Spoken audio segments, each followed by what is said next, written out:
Well, welcome to this episode of the Family Hour of Yada Yahowah Radio and the YAHOWAH blog. Don't see either of the guys here in our picture-in-picture. So do we have them now or not?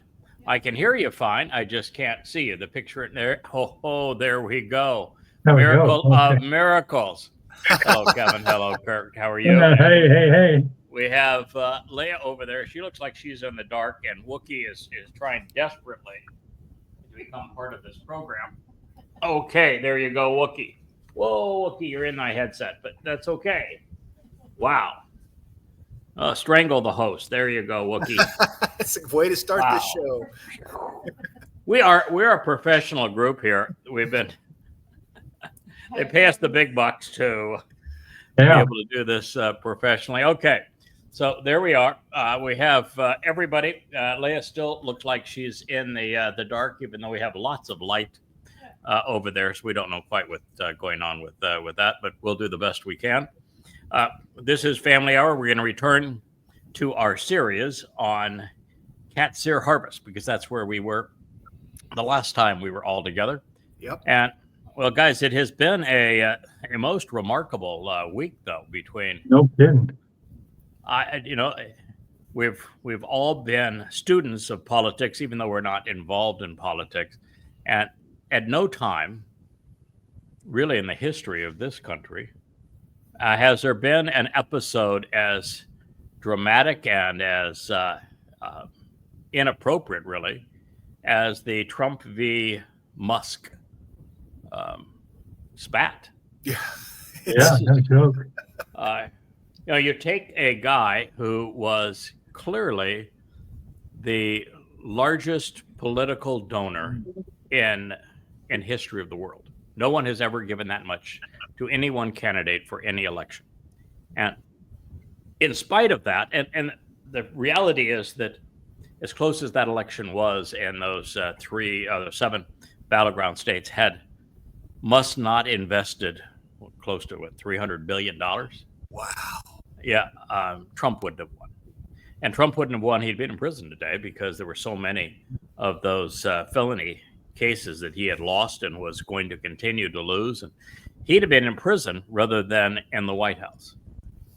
And he takes this man who is responsible for his election, and in front of the German chancellor, he says he's disappointed in him. He makes up a lie that he was weary of him and that he pushed him out, when just the week prior he said exactly the opposite. So Trump's lying at one time or another, or both. And then he says that the only reason that Elon is upset with him is because the EV credits were removed from his big, beautiful bill, which wasn't even true. And so now you've taken Elon, who made a statement based upon his conviction, and we ought not be bankrupting the nation. And now you're blaming him for being wearisome and having selfish interests, when he is the only reason that Trump, not the only reason, but he's the primary reason that Trump's in the White House. Money buys elections. And you would say that as an ungrateful president, narcissist in the White House. I mean, it's just astonishing to me that he doesn't realize that to say that about the man that that meant more to him than anybody else in terms of him not being in prison today, and you turn on him this way, and he doesn't realize, and the MAGAs don't realize, if Trump's going to turn on Elon Musk in that way, then there's nobody he won't turn. Anybody. And why can't they figure that out? And why can't they figure out how inappropriate it is for Donald Trump to lie about Elon Musk, which is what he did? And then why is it that they can't figure out that Trump's saying as president, because he's having a spat with a man who was responsible for him being president, that he's going to cancel all of the government programs that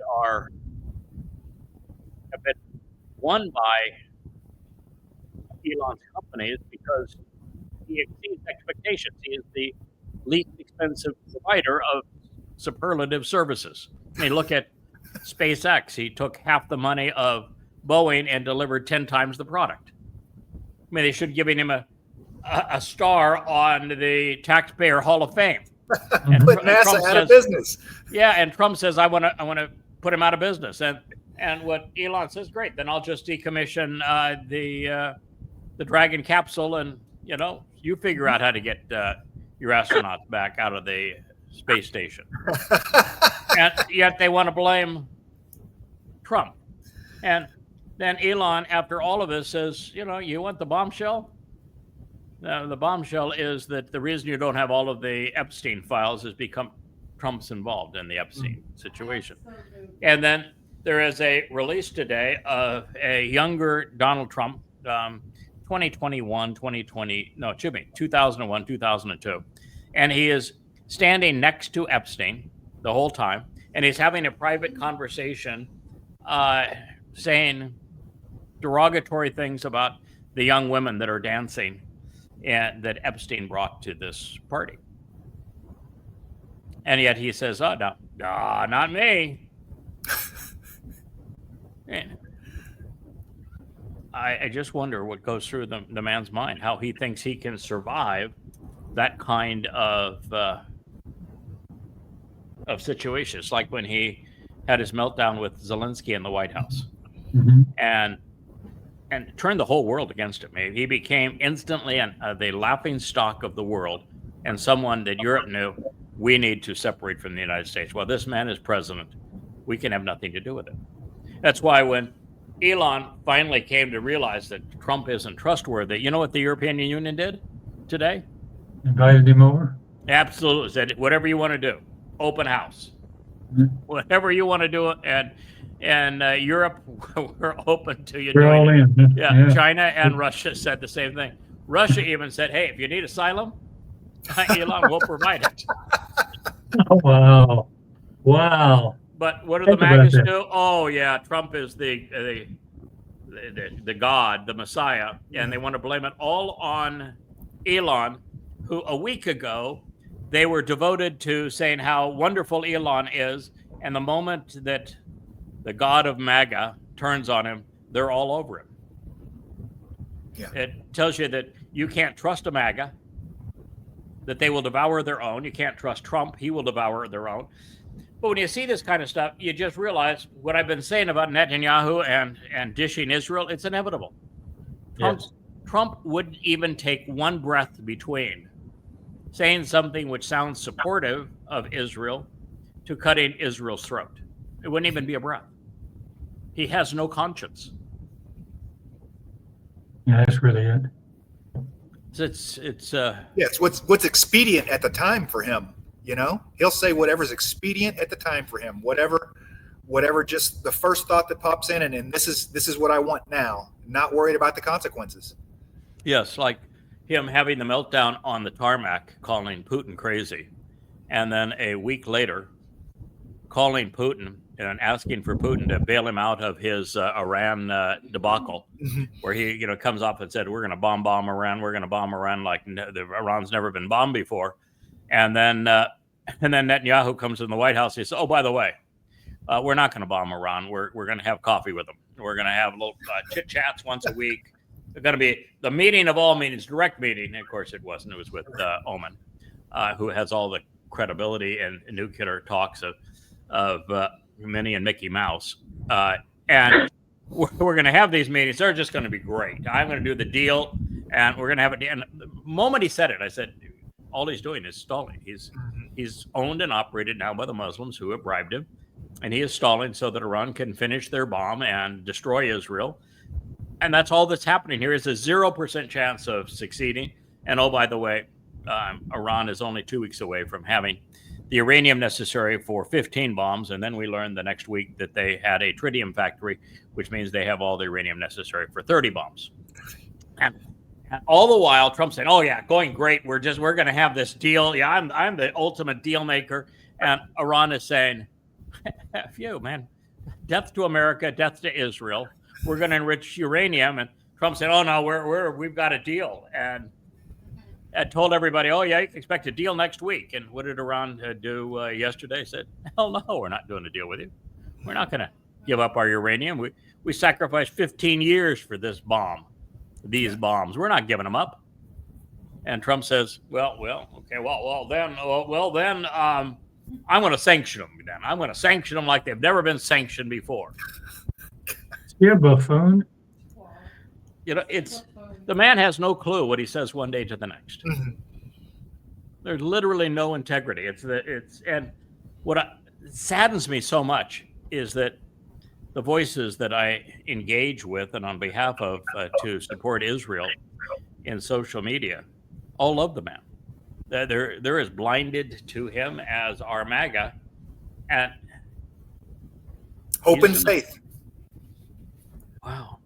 I don't think I've ever witnessed politics as religious as it is now.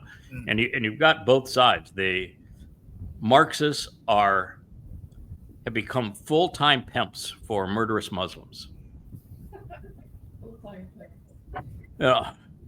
Greta, I think she is the oh yeah, she's the saline slut for Islamic genocide. You just flabbergasted as to how far humanity has fallen. And then you see all these weirdos. I mean, they've got piercings and tattoos and orange hair, and they're transgendered, and they're so confused that you don't even know if they're human. I just think that there's not much left of this world, is there? No. So, I wrote today on one of the shorts, I said, "Yeah, are you kidding me? Have you really thought this plan through?" You don't want to see it. Why do we have to look at? I mean, what were you thinking? You go and you say, "I'm going to stay in heaven. I'm going to sit this one out." But I've got my guy, no problem. My guy's got this. My guy and his buddies. They're going to get their attention. I know they're going to change everything, and it's going to be good. We're all going to get along. I said, "Yeah, have you really thought this one through? I love you and everything, but that's are funny. You sure this was the best plan?" Well, here we are. So this is God's I guess plan. he knows. And so since there's no alternative, it's kind of like Moshe. Okay, we can give every excuse. We can say, "Okay, we are just not qualified. I think this is crazy. No one can do this job." And so let's get on with it. Just get on with it. So here we are. Yeah. Anything else you'd like to add about the fiasco in the White House? No, that's the most bizarre thing I've ever seen. Mm-hmm. The only thing we're missing is there hasn't been a fist fight brawl in Congress yet, and then we'll have then fallen to the lowest of the low. They're throwing shoes at each other, whatever they do in the third world countries, in the parliaments and stuff. That's the only thing we're missing in this dumpster fire of American politics right now. Yeah, and if you look at this so far, there's not been a single bill passed in support of anything President Trump has it's all executive order requested. He was celebrating because the House by one vote passed his big beautiful bill. And then Elon said, "Are you absolutely crazy?" And he's got $300 billion to encourage politicians to think twice about supporting it. And I think the likelihood of Senate passage is, well, it's right there at the edge as to whether or not it will happen or not. And here's all of this fanfare over Dodge. Didn't get anything done. Nothing. So far, what we have is like 200 executive orders, which have all of the power of a goldfish blowing bubbles. All it takes is one judge to say, "No, you don't have the authority to do that," and it's just over. They can't overcome what Congress could overcome, because Congress is constitutionally authorized to do those kinds of things. The president is not. And, he wants to be king. Yes. And yet, what's just astonishing is that he's taken $16.5 billion from Muslims, and the Democratic Party is saying nothing. Yeah. How could you not say something? Yeah. All day long on every channel. I mean, unless they are also on the take. Mm-hmm. And they can't throw any stones because they live in glass houses. It's like America's liberal academic institutions are all on the take from Qatar and Saudi Arabia and United Arab Emirates. And so is Trump. And so are the conservative talk show hosts. Yes, all the Newsmax. So who's going to throw the stone? Yeah. And where are you going to throw it from? Because X doesn't much like that. I did read something today, though, that was pretty tragic in this whole regard. And that is that there was a post that talked about the real tie between Epstein and Trump was over this defense contractor, Planetar, something of that nature, and its lead investor, who was instrumental to Trump 1.0 getting the nomination and prevailing, and now instrumental in collecting data and manipulating that data for the second election of Trump, but doing so more quietly. He was actually Elon Musk's partner in PayPal, which is where Elon Musk got all of his seed capital to do Tesla. Mm-hmm. And this is one really nefarious fellow. And he received like $170 million from the Epstein estate. He was the largest beneficiary of Epstein money. And he is Donald Trump's closest techno friend, and he runs a black op that is designed to control America, to hold the goods on Americans. And he was also the first investor in, I hate to tell you, Facebook. And when I posted that today, I got spanked for the first time ever on Facebook. Oh. Yeah. Really? Yeah. Zuckerberg's and Thought Police didn't much like being tied to him, but he was the first investor, made hundreds of millions of dollars as a result of that. And he was Elon Musk's partner in PayPal, and he is Donald Trump's principal techno wizard behind the scenes, and he is the largest beneficiary of Jeffrey Epstein's estate. There's a lot going on here, and I don't know how that gets ousted without creating just a disastrous mess. Wow. Yeah, it is it's a serious wow, the condition of the world now. Speaking of just terrible situations, the Chinese, because they're being attacked by Trump, are saying, the hell with you. They're now sending advanced rockets, and it's just technology, advanced missiles to Iran. They're using Iran now as a proxy. And the Russians helped the Iranians finish their nuclear program. Puts America and Israel in a horrible position. Okay, so with all that good news, this is the last statement that we considered on our last program relative to Qatsyr harvest. And so that our listeners are dialed into this, Qatsyr is the Hebrew word for harvest. There are 3 harvests on Yahowah's calendar. They are, which the first of them, guys? Shavuot.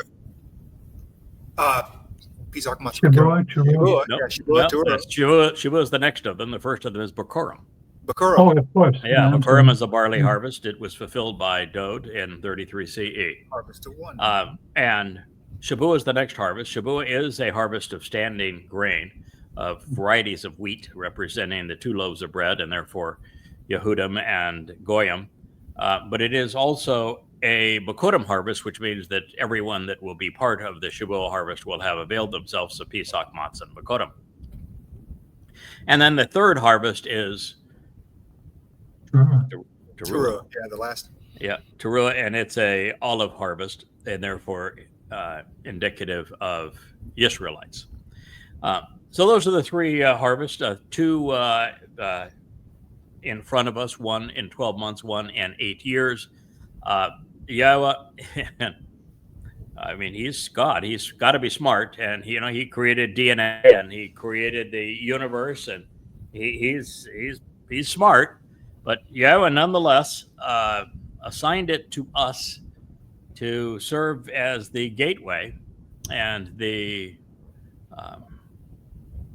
witnesses for, the coordinators of, the nurturers of these last two harvests. They're our responsibility, Shavuot and Teruah. That is why I was called the last of the Zeroah, one cultivating the seeds of these harvests.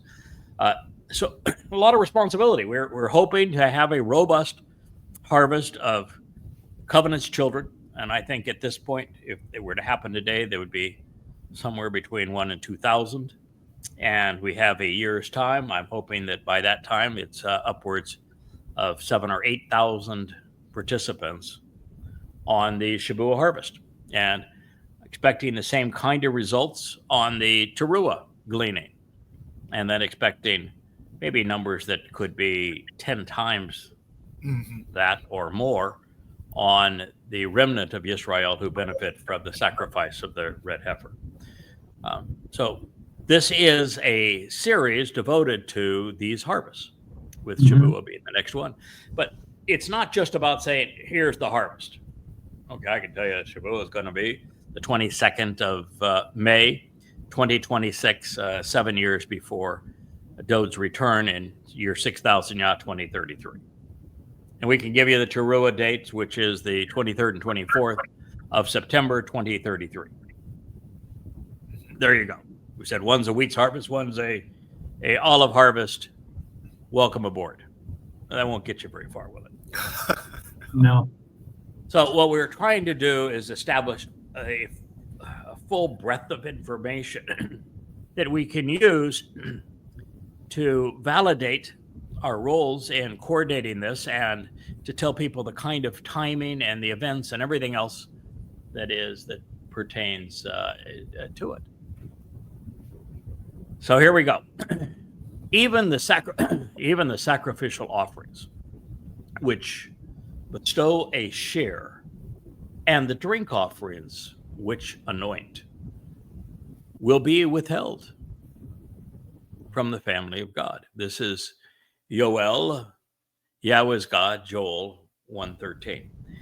It's a shame on me, I guess. I really put off translating Yoel way too long.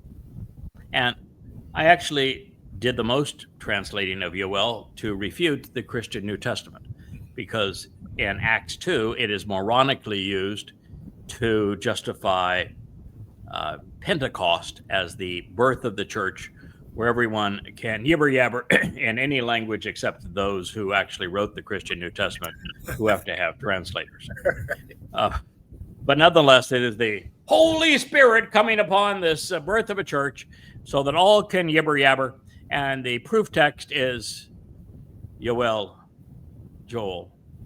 And Yoel, Joel is only addressing the last days by his own admission. He says, what I'm talking to you about is about a car, the last days.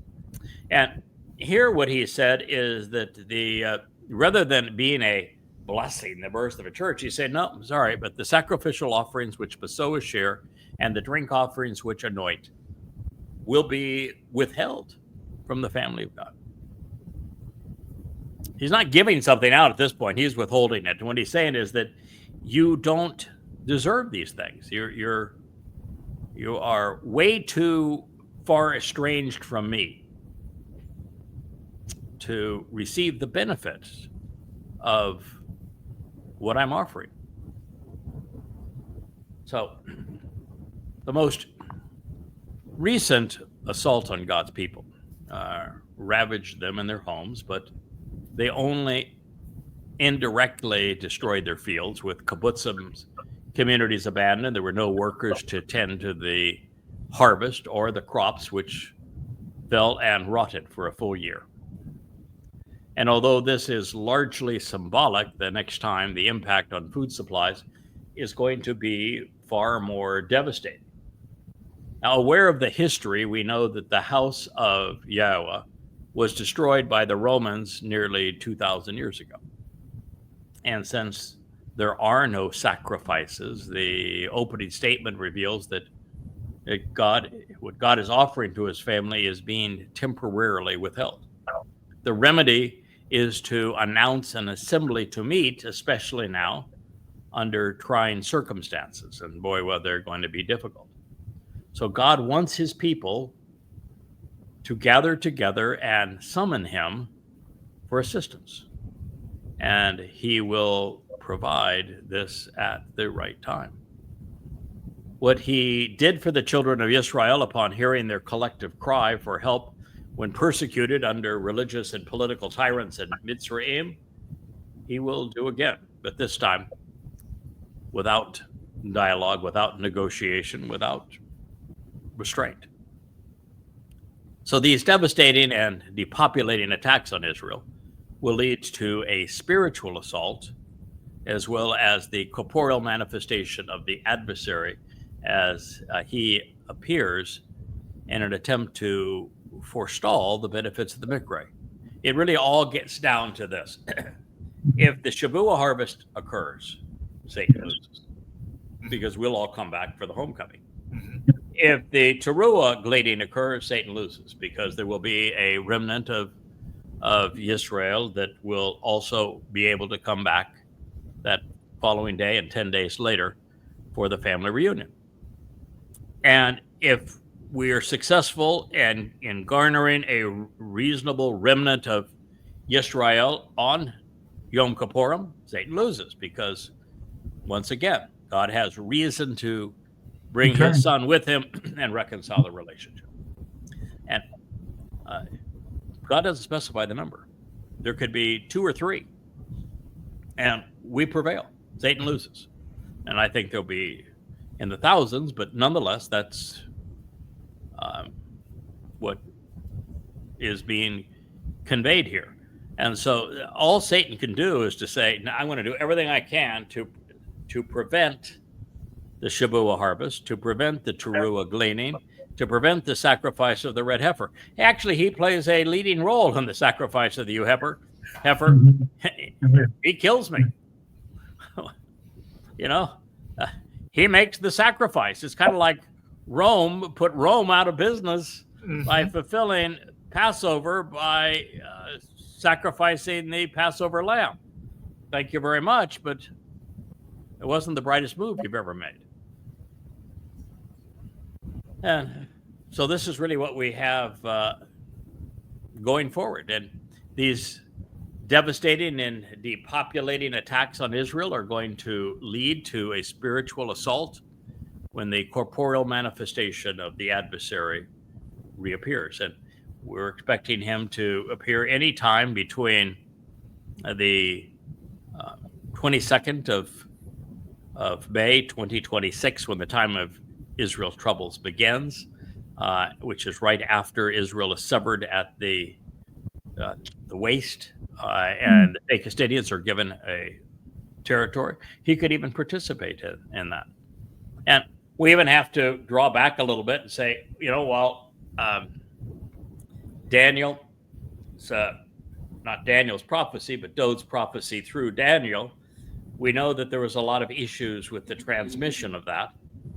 And so, it may not be a Macedonian, which would have been the intersection between the influence of the Romans who came to bludgeon Judea and the Greeks of Alexander the Great.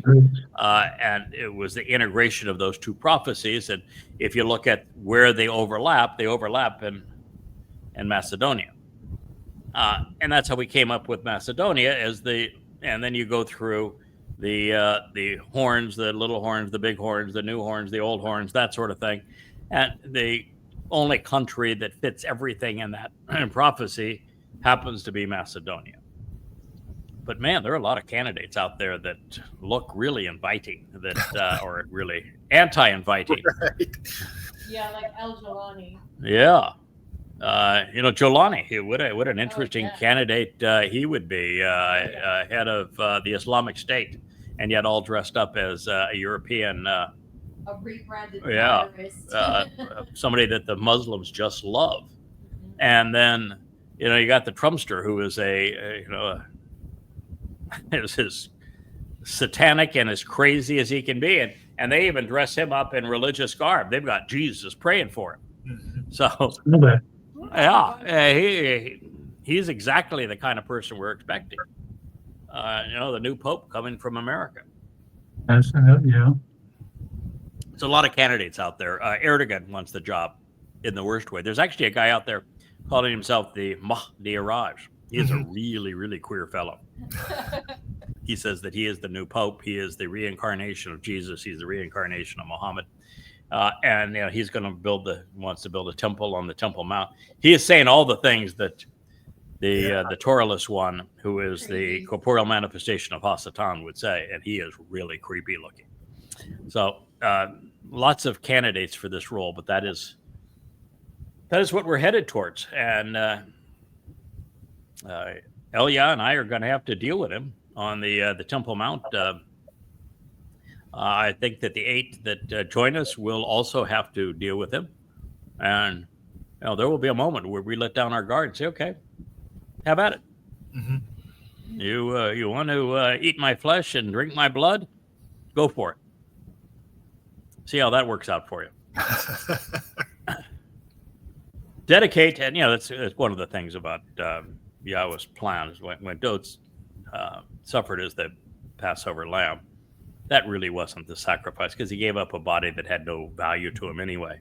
When I give up my life as the Adamah Parah, this bloody red man of the earth, known as the red heifer, I'm giving up something that has no use going forward anyway. So why not give up that which is meaningless for something that is exceedingly meaningful? Now, what Dod did on matzah, that's a whole different story. That was Right. a major sacrifice. I want to take everybody's guilt and I'm going to take it into hell. And I want to deposit there. But no big deal, folks. Mhm. Yeah, go ahead and overlook what I have sacrificed to achieve for you. Mm-hmm. It says, dedicate and set apart. Abstinence, even as if fasting. Announced by reading and reciting an invitation to an assembly to meet. Gathered to the harvest, the Asaph, this ingathering. The prominent and mature, all of the inhabitants of the land, to the home in the family of Yahweh, your God. Then cry out a summons and invite Yahweh. You will. Yahweh's God, Joel 1:14. That's a positive turn of events. God said, dedicate this time. Now, I can tell you as a member of the covenant that I would benefit from a fast at this time. So, maybe that's a hint. But anyway, it's dedicate and set apart and be abstinent, even as if fasting. It's not necessarily a fast. Abstain. It's a time of voluntarily abstaining. And we do need to abstain. The world is really corrupt out there. There are so many weirdos, and there are so few people that we even have a chance of reaching out to and encouraging to be part of the covenant family. So we do need to abstain from the religiosity, the politics, the militarism, the anti-Semitism, the conspiracy of man. Announced by reading and reciting an invitation, a kara, to an assembly to meet. Well, we've got 4 of them remaining, don't we? One of those we don't have to worry about announcing.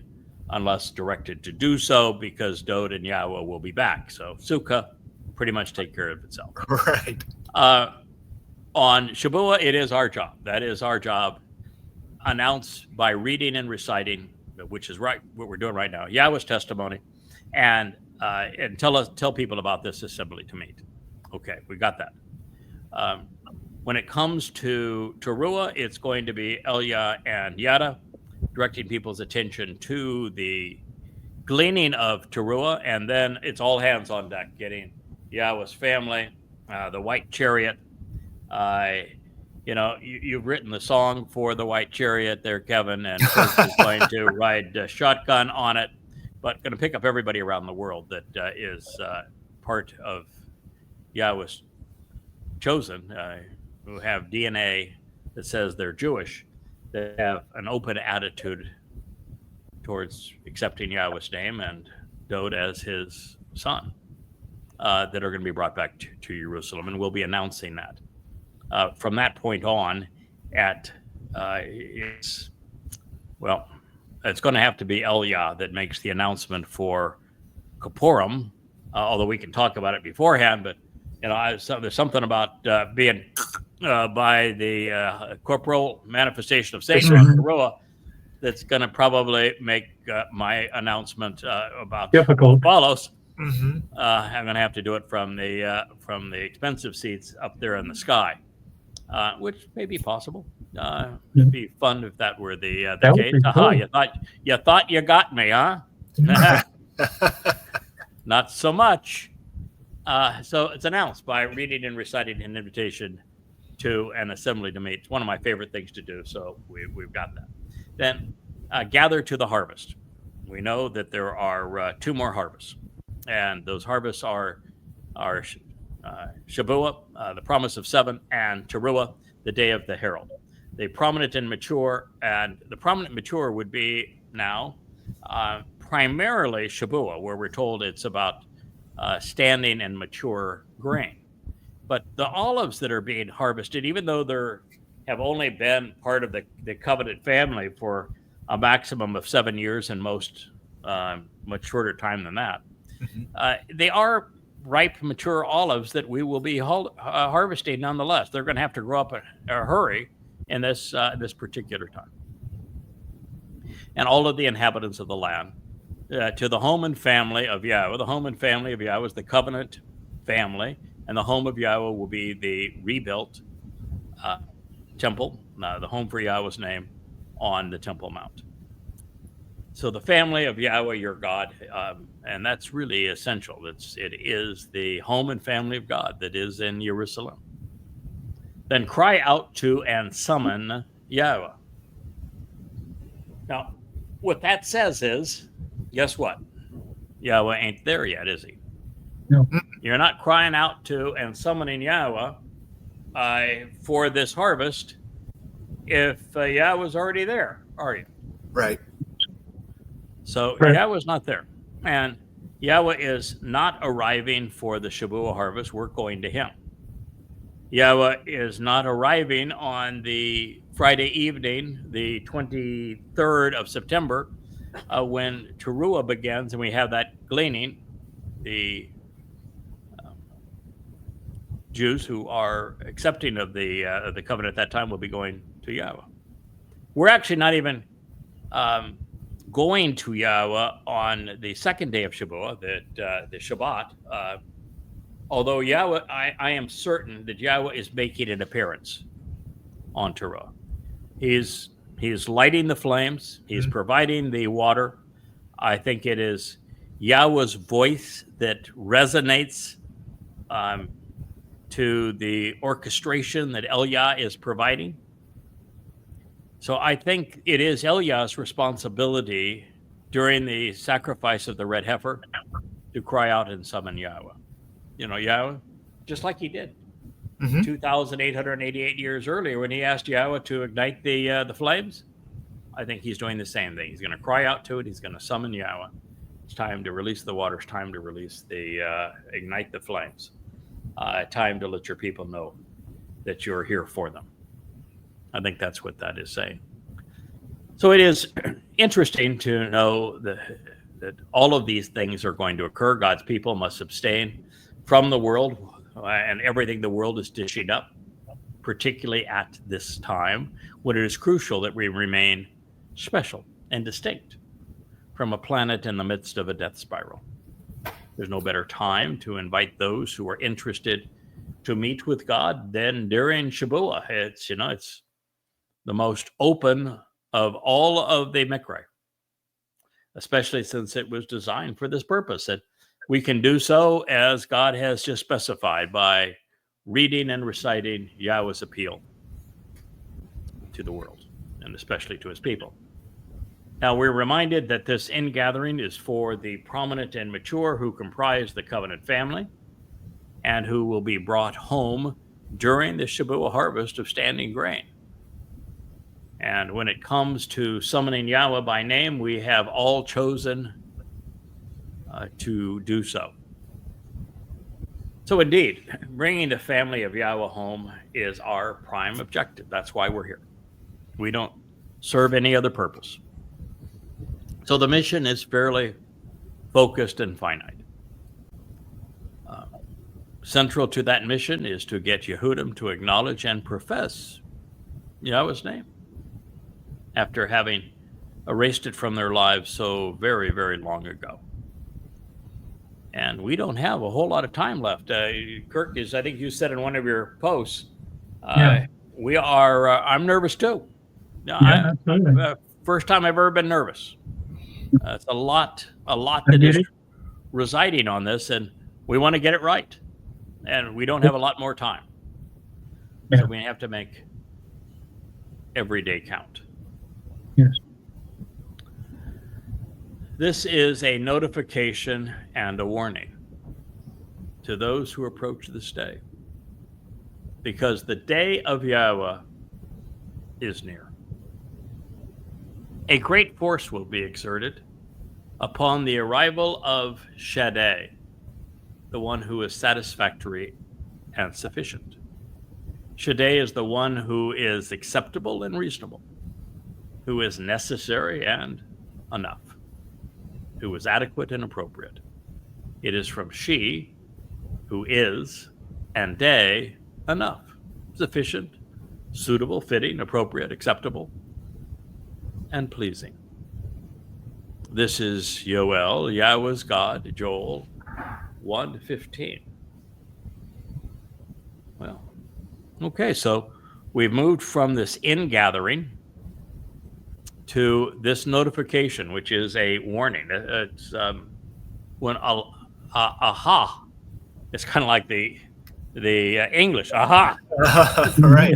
It's like the Hebrew that's turned into a international term. Oi, oi. And this is aha. That means alas, emphasizing a significant concern. Because if you're approaching this day, you need to know this is the day of Yahweh and that it's near. And, when the human experience outside of the garden has gone on now for 6,000 years, when you're down to the last 8 years, I'd call that near. Yeah. I mean, the last 1,000 years of 6,000 would be sort of near. The last 600 would be really near. The last 60, okay, we're getting getting really close, but we're dealing now with the last 8 years. And God's saying, and this is the day of Yahweh that's near. If you look at Yahweh's calendar, there are 7 annual meetings. And one of them is being designated as the day of Yahweh. What would that day be, and why would you think it would be the day of Yahweh? Kippurim. Mm-hmm. That is the correct answer. Why? The day of, that's the day he comes back. That's his day. He gets to come back for the family. I mean, that's his goal. Yeah, the first hug. That's he's been looking forward to that more than anything. Is hey, here I am. I'm back. Yeah, I don't think Yahweh coming back is part of the celebration, although he will come back. It's shub for shub. Mm-hmm. He's coming back because his people have finally returned to him. And so Yeah. the excitement of Kippurim, reconciliations, is his people have reconciled their relationship with it. Right. He's coming back to the Israelites that are no longer jerks. That's a big deal to Yahweh. He's been dealing with And appreciate his son. And appreciate his obstinate, son. aggressive Know his name. malcreants who raised his name, who disavowed all the achievements of his beloved son, who haven't listened to him in 3,500 years.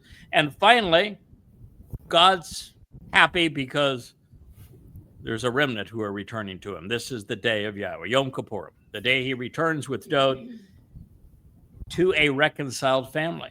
And I've always looked at this as the day of reconciliation, because that's what Yom Kippurim means. But in a way, that's not quite right. God can't come back and say, all right, you're not reconciled yet, but now that I'm here, let's reconcile our relationship. Right. No, that doesn't work. Mhm. So the reconciliation has to at least be put in place, processed earlier, which now explains the purpose of how the red heifer is sacrificed for the benefit of the adulterous woman, because the red heifer purifies and prepares the adulterous woman, which had been religious Israel, so that she can be betrothed to King Dod. And so Yahweh now is coming back to a wedding. This is a time where Israel has been prepared so that she's no longer a filthy whore, but she is equipped to marry God's son, Dod. And so all of that had to be in place, and that's the whole purpose of bringing Eliah back, the sacrifice of the Adamah Parah, the flames that shoot up to the heavens, the water released from the Temple Mount, the incinerating all who have come in opposition to Israel, to washing them away, to restoring the earth back to the conditions of Eden. All of that transpires prior to the Day of Reconciliations. So all of the work is in advance of the wedding. It's like any woman who's getting married will tell you that the wedding day is the culmination of all the work that took place previously. The flowers, the tablecloths, the glasses, the wines, the dress, all of that kind of stuff. Mhm. The invitee list, the tables, the flowers, you name it. It's all took place prior. And the wedding day is just to celebrate everything that's taking place prior. And that's how I think the Day of Reconciliations plays out. I think that the Makes work sense. that we all accomplish in the 10 days prior to it sets it up. And really, it's not just the 10 days, it's the 3.5 years. And it's not just the 3.5 years, it's the 8 years. And it's not really just the 8 years, it's the 32 years, the 24, 25 that preceded Shabbat, and the 8 that follow it, all contribute to this Day of Yahweh. And it's near. And a great force will be exerted upon the arrival, from the arrival, to the arrival, because of the arrival of Shaddai. So before we consider Shaddai, we have a great force being exerted. Waka showed. Soon there will be a period of elimination and a cause of destruction, even. Shad is a tough term. So prior to God arriving on the Day of Yahweh, there's going to be enormous destruction, a period of elimination. How many religious leaders were there in Eden? All right. None. How many political leaders? Was there a Trumpster type there? No. MAGAs? No. No. Only if you count Chawa. No. How many Gretas were there serving as pimps for murderous Muslims? All right. In None. Eden? No. Judiciaries? No. Government officials? Didn't need them. Political parties? Don't want them. generals, police officers, judges. What were there? Nothing. So the fact we're going back to those conditions means that a lot of elimination has to take place, because the world now is filled with people, 90% of whom are either religious or political. About 10% that are not overtly religious or political, maybe 20. So all those people have to be purged. Now, there's a billion Marxists calling for Israel's obliteration around the world, between the MAGAs and the ultra-white right-wingers and the conspirators throughout Europe, Russia, China, India, and the United States. Another billion. That's 2 billion. There's 2 billion Muslims. There's 4 billion. And there's 2.5 billion Christians. 6.5 billion people. That's a lot of people. You ain't kidding. Goodbye. So a lot of people have to be eliminated for us to accommodate Yahweh's arrival. He's not coming back to a planet that's going to be much different than what he experienced in Eden with Adam and Towrah. So a great force is going to be exerted in a tremendous period of elimination upon the arrival of Shaddai. Now, Shaddai is one of those terms that, Kirk, I don't know if you looked it up, but it's a tough one. It's a good challenge, and it's a good challenge because you got to look up the component parts, and it's comprised of really two words. She means who is, and day, enough, sufficient, suitable, fitting, appropriate. I don't know if you got that when you did your analysis of it, but that is an exceedingly revealing term. Now, this is the day of Yahweh, so it's Yahweh who is referring to himself as Shaddai. And what he's saying is, I'm sufficient. I'm satisfactory. He's not bragging. He's not saying, right. I am all-powerful. I am all-knowing. He's not pulling off an Allah. I am all-seeing. I am all-powerful. I am all-merciful. I am all. No. He just said, I'm sufficient. I got this. You rely on me, you'll find that that is satisfactory. That's all you need when you're the only one that's higher. When you're the only God that's higher, that's all you need is sufficient, right? Mm-hmm. I'm enough. Yes, hey, and I'm the one that exists. That's all he's saying, right? I exist. Well, I think that's it's true. He is the only one that exists. But I think it's far more important than that. What he's saying is, I'm approachable. Mm-hmm. I'm easy to be around. Yeah. You don't want to be afraid of me. You don't want to bow down to me. You don't want to be terrified by me. I'm going to be here for you. You're going to find me acceptable, reasonable, sufficient, appropriate. It is my whole experience with Yahweh since the first time that we met in 2001 is that God is approachable. He's sufficient. You reach in your pocket, you say, okay, there's the deal. You asked for that deal. I gave you that deal. Now let's go about doing our business. He's satisfactory. He's sufficient. He's not a Lord that wants to be worshipped. He's not a Lord that wants to be feared. He isn't trying to impress us with, okay, I've got enough power and energy and intellect to have created a universe larger than you can even imagine. And I could end all life in a nanosecond if I wish to. So you better bow down and worship me. No, he just says, you're going to find me acceptable. I just think that is so cool.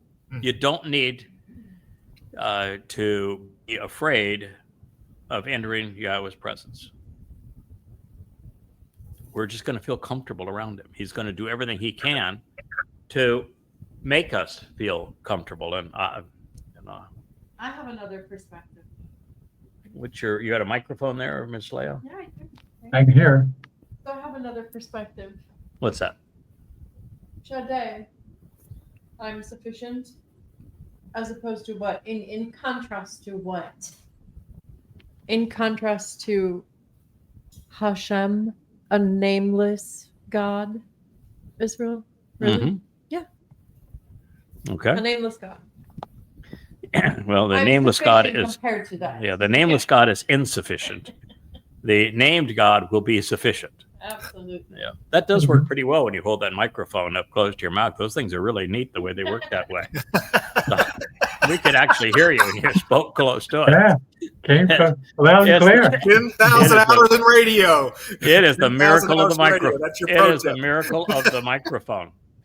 You have a way of drawing Actually- people out, don't you? Actually, from what I'm looking at here on our screen, we got Leah on microphone finally, and and it went black. It looks like we have a, what's interesting too is here we have a on one side here $100 GoPro imitation that is just works like a charm. And looking at me, we've got a $2,000 professional camcorder, and on Leia it's a $4,000 camera, and which is the one that we're having the most trouble with. It's the $4,000 camera. Yep. So. That's I just, agree. I would tell you one thing that is there. You see Kevin over there. Kevin, that camera right there. He has. There's not a single light on. Right. Not even a hint of a light. We've now Rich got Cam just 1, 2, worked. 3, 4, 5. We have 6 or 7 on Leia. Plus over. We have 6 or 7 on Leia, and she's in the dark, looking into the lens of a $4,000 camera. And over there with in the Wookiee cam, we have Rich with a. I just bought them just for the lark because they're 4K cameras and they'll go anywhere. Mhm. And I figured I'd buy one, and I bought now 2 more that are soon going to arrive. But look how beautiful that is. It just goes to show you that all those people that say you got to buy these really expensive cameras, which I probably have 6 now that are really expensive cameras. You don't need them. Mhm. Look at that. I told you so. So there you go. That's how easy it works. And okay, so. But the good news is, we have the Rich on camera. We have the Leia on camera. We got a Wookiee cam. We are ramping up our Putting on a show. program. We're putting on a show. Mhm. Here we are, and that's what Yahowah wanted. So, and the good thing is too is that Leia represents the chosen people. She is Yehud, feisty, combative, completely, totally, beautifully Yehud. And so she is the target audience for what we're doing. She gets to decide whether or not we're on target with our message or not. You're here. Yes. As Yahweh once said to Abraham, listen to your wife. Hello, Wookiee. Yes, I understand, Wookiee. Mm-hmm. He's playing musical person. Yeah, so Wookiee wants to make certain he is everywhere and everywhere he can be in this program. And now he is he's looking at the big monitor that I have here, and he is kissing the screen. The good thing is he's kissing. Here he is. Yeah, he's kissing the screen where my face appears. So I guess that's a good sign. The Wook likes me. All right, as we continue our highly professional family hour here, we know that. Smooth. Yeah, smooth. That this is an exceptionally revealing declaration by God. It presents humankind's last overall opportunity to embrace Yahweh before it is too late. And God is coming and saying, yeah, you're going to find that when you finally make that decision, that it's all good. I'm going to be fully acceptable to you. That's why I keep on telling people, give Yahweh a chance. He's approachable. He's likable. He's fun. Sometimes he's got some harebrained schemes like choosing We us. can do it this way. That's only a Choosing choice. us. And, you can see that right here. But even in this reality, this is what Yahweh likes. God's not looking for a fire and brimstone preacher. He's not looking for somebody that's, Adolf Hitler fearsome. He's not looking for someone like Donald Trump crazy. This is family. It's fun. What did Yahweh name the first child of the covenant? Laughter. Laughter. That's right. Yishak. It means laughter. And so if you can't have fun in this, you don't belong. And so that's one of the reasons that we relax to this extent as part of family hour. It's why we just enjoy the process. Sure. That is what we're supposed to be doing. That's what God wants us to do. It's what's natural when you're part of the covenant family. You relax around Yahweh. You don't worship him. You don't pray to him. You don't bow down to him. You're not intimidated by him. Yeah, sure. I know that, God's really smart and really powerful. He's got it together. But I haven't even 1 ounce of fear or concern around him. Yeah. And he even makes it cool because one of the things he said is that he's had Dode carry all of our guilt and deposit it in Sheol, never to be seen again. So here the Best deal in town. right, the 5 of us, 6 of us, including the Wookiee, and with all of our flaws and gray hairs, if you will. I can't speak for all of you, but yeah, I can speak for pretty much all of you.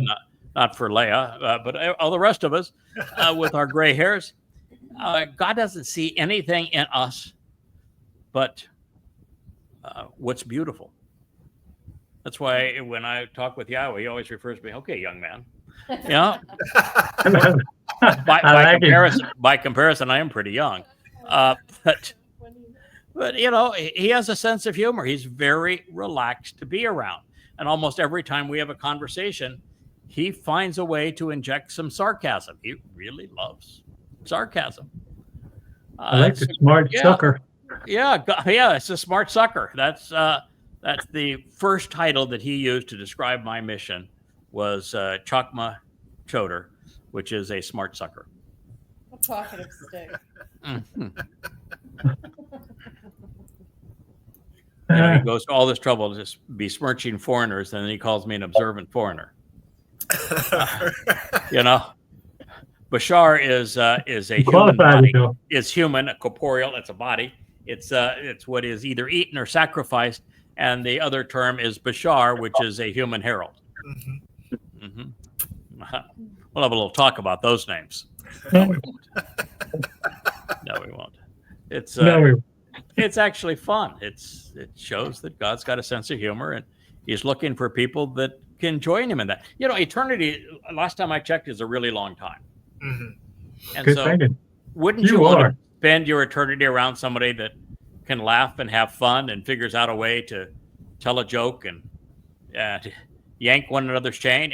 If you're so nervous about God that you can't kid with him, it's like I wrote the introduction to one of the shorts, Kevin Shorts, today, and said, God, are you kidding me? Have you really thought this plan through? Wait. Yeah. Wouldn't it be better if, you could meet God and just get on your knees and pray to him and grovel? No. No, ma'am. No, ma'am. No. No. Just check. But when you say that all cute like that, it's hard to say no. Mm-hmm.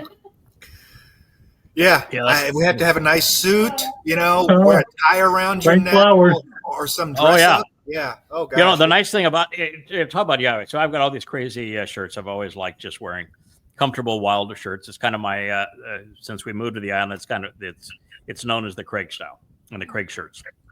And then you go and read and Yahowah. And what does Yahowah say about my attire? Dressed appropriately. He says he is appropriately attired. So here I'm doing this show barefoot and in shorts and a crazy wild shirt, and my guy Yahowah, the guy that wrote the textbook on proper chodering, says, that man from Edom, he is properly attired.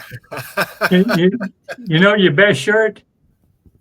Yeah. The best shirt you got is the one is reading right to left, or from stage right to left. You've got a prison shirt with all the stripes where you're in prison. Then over here you got paradise, where you get out. Yeah. Yeah. Was that by purpose? Yeah. It's from God's point of view, it's all good, and he wants us to be relaxed in his presence. He wants to see us as the dad we never had, as the perfect, Right. loving, supportive, fun, engaged, productive dad that wants to share and teach everything he knows. That's pretty smart. Going to be fun. So we can count on God being there for us. Now, there are 4 days remaining to be fulfilled, which could rise to the occasion of the day of Yahowah. Well, sort of. Shabbat is the day of the Zeroah of Yada. That is the purpose of that we're here. And Towrah is the day of the herald. So, those can't be the day of Yahowah. So we really have to eliminate those 2. And that leaves us with 2, which is Yom Kippurim and Sukkah. And so when we think about those 2 days, I don't have a problem with God saying that the day of Yahowah is Sukkah because he gets to camp out with us.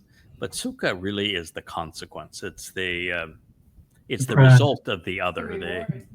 The key day is the day of reconciliations. It's the day that God gets to bring his son back. And his son, for the first time, is going to be fully recognized for what he achieved, what he did, what he represents. And he is going to be as brilliant as the sun. He's going to be like Elion, God, and Yahweh's presence. He is going to anoint the mercy seat of the Ark of the Covenant. God's going to be so enormously proud, and his people are all going to be there cheering him on and crying and celebrating. It's just got to be Yom Kippurim. What a marvelous experience it is going to be. So the affirmation Shaddai, sufficient, is, I've shared this, but it's one of my favorite depictions of Yahowah. And, I can't claim at any time to be an exemplar. Dode is the exemplar of all that it is to be in the covenant and all that is to have lived your life as fully as it can be lived on behalf of Yahowah and your people. I am simply Dode's herald and reflecting his light. So I don't ever want to present myself as an exemplar. But to share, because I make everything personal. When I read something in Yah's testimony, I do what I encourage everybody to do. Make it personal. God is telling you this stuff so we can apply it to our lives, make it personal. So in my life, Yahowah doesn't sit on a throne. In my life, Yahowah is not 4 dimensions beyond me. In my life, he is not imposing. He is not fearsome. I have never bowed down to him. In the 25 years we have known each other in this process, I have never once prayed to him. I do not worship him. I have no fear of him. When I have a question, I just come and say, okay, I can't figure this one out. I've been trying to figure it out, but you got an answer for me. So that's how I encourage others to view him. It worked out really well for me. I have no concern about it. You guys view him similarly, or you have a tendency to view him a little more as God and a little less like a coworker and dad? No, I think more like Dad. In fact, if I was talking to him, I'd pull up a chair for both of us. Mm-hmm. Chat, more than anything else. Yes. Very casual. Yeah, I think in his presence, my first go-to would be to call him Dad. Mm-hmm. Yeah, Dad. I think I'd like to call him Dad more than I'd like to call him Yahowah. While we're here, he's Yahowah. But while we're together, just Dad, I think, works. Yeah. Works great. So What we know is that God's approachable. He's unpretentious, the opposite of Allah being unpretentious. You can't compare him to Jesus, because Jesus is a God man, and God man is the kind of gods that all the religions of the Egyptians, the Babylonians, the Assyrians, the Greeks, the Romans, they all had God men, and he is a God man. So he is a God in the image of a man. We're not going there. He is not a God man. What the difference is that men make gods in their image, about their size. God takes men and women and he makes them his size. Yeah. So it's it's an entirely different phenomenon in this case. So he's approachable because of what he is doing for us. But God does not boast. He simply says he is Shaddai, sufficient to do a satisfactory job. One of many that he has to do, but it speaks volumes about him. The all-consuming fire devouring all that had been rotten in the world at this time will have been ignited by Yahweh. It will be initially kindled in the cedar planks beneath the red heifer and during Towrah, and then it will spread, leaping over and cleansing the waters now emerging from under the Temple Mount, such that God will deploy this fire to not only purge his people, but incinerate the trash. Therefore, we are being encouraged to sound the shofar, to warn the world about what lies ahead.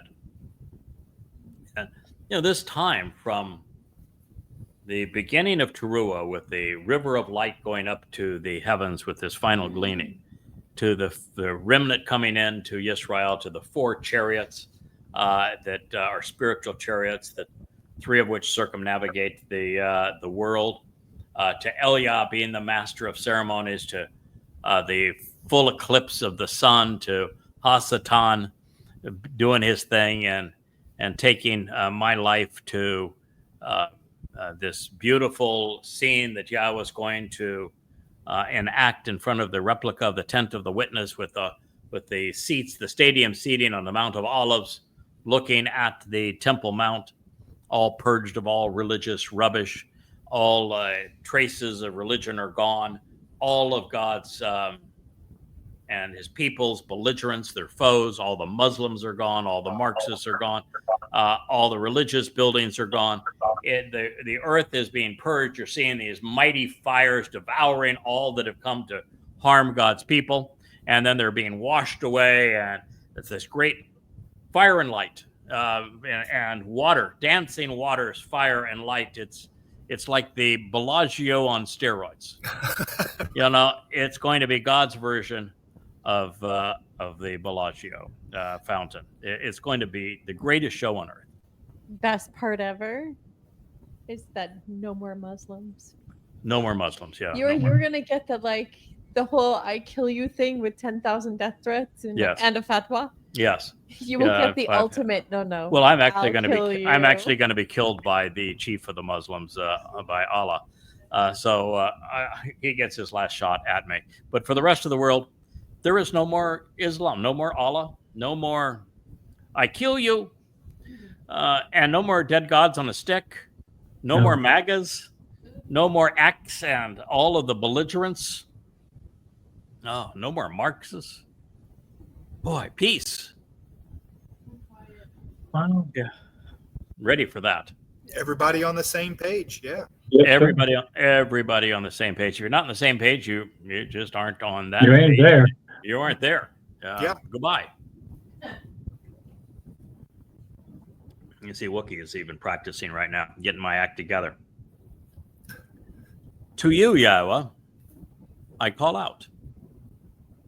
For indeed, fire has devoured the dwelling places where the word has been questioned, and ablaze with flames are all of the trees of the field. Several places in the prophets, Yahweh describes this moment. And what he says is that he sets fire to everything.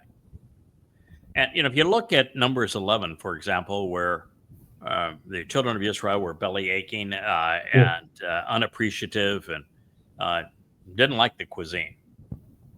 They were complaining about the cuisine, and God just got angry. And what he did is everything around the camp, he devoured in flames. And everything around Jerusalem, going to be devoured in flames. And he's going to purge the earth of all of those who were hostile to his people. They'll all be gone. They're going to be incinerated. And then he's going to release the waters that wash it all away. So this is the fire, and it's going to eliminate all of the dwelling places where the word has been questioned. Bamidbar. Dabar, of course, is the word, DBR in Hebrew. And Midbar is just Dabar with a my in front of it. And the my in Hebrew is an interrogatory. It means to ponder the implications of or to question Dabar, the word. So the wilderness really is the place where the word is questioned. And this is the word of Yahweh. Now, you can question the word of Yahweh two different ways. You can question and say, I don't think that's true. I prefer Allah's rant in the Quran. No, I prefer Paul's, but Paul say. Or you can say, I really like what God has to say, and you can question what God has to say. Like I questioned it on a post this morning. God, are you crazy? Did you really think this through? Of course, and fun, sort of. And if you're questioning, at least you're observing it. I mean, at least you're getting to the point where you have questions about it. And the wilderness is a great place to do that because there's no din, there's no religion and politics and society around you. You're getting out away from that, where you have the ability to thoughtfully observe and question. The 24 years that I have spent translating Yahweh's testimony, almost all of it has been by questioning. Mm-hmm. You know, I'm looking at the stems, the moods, the conjugations, the root of the word, the letters without the diacritical markings, the differences between the Masoretic texts and the Dead Sea Scrolls, the definition of that word used in other places, how you can render a sentence here that is consistent with Yahweh's testimony and consistent with the way you've rendered those words at other times. Mm-hmm. It is by questioning. It is by questioning you come to understand. Questioning is a really good thing. God wants you to question it. If you're telling the truth, you don't mind being questioned. You know, when I was doing the countless radio interviews, you know, tens of thousands of them, you got calls from listeners all the time. They were all unrehearsed.